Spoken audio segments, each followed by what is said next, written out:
بسم اللہ الرحمن الرحیم۔ السلام علیکم ناظرین۔ ایک شادی شدہ لڑکی اپنی ماں کے پاس آئی اور کہا، امی میں اپنے شوہر کو اب ایک منٹ برداشت نہیں کر سکتی، روز روز کے جھگڑوں سے میں تنگ آ گئی ہوں، میرا دل کرتا ہے اسے مار دوں لیکن قانون سے ڈر لگتا ہے کہ میری بھی زندگی برباد ہو جائے گی۔ ماں نے کہا، یہ کوئی ایسا مسائل نہیں ہے، میں تمہیں ایک زہر دیتی ہوں، یہ آہستہ آہستہ کام کرتی ہے، روزانہ اسے تھوڑا تھوڑا کھانے میں دینا، بس کھانا لذیذ بنانا کہ اسے شک نہ ہو۔ لڑکی خوش ہو گئی۔ ماں نے کہا، لیکن تمہارے گھر روزانہ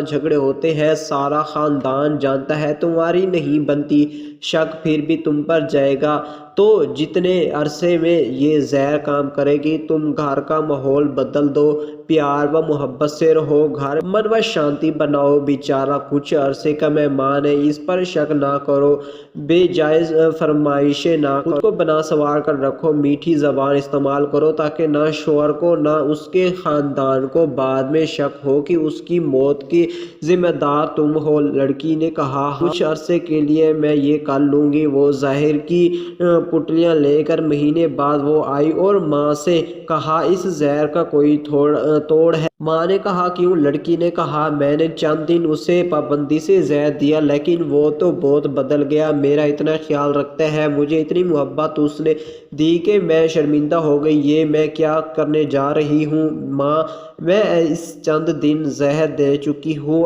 اب کیا ہوگا؟ ماں نے کہا، کچھ نہیں ہوگا، وہ ہاضمے کا چورن تھا، اس کی زندگی میں زہر تو تم کسی رشتے میں یہ زہر میاں ہوگا، کسی میں بیوی، لیکن خاندان میں بڑے بزرگ بہرحال ہاضمے کے وہ چورن ہوتے ہیں جو رشتے کی اس ہانڈی کو ذائقہ اور جینے کا سلیقہ دیتے ہیں۔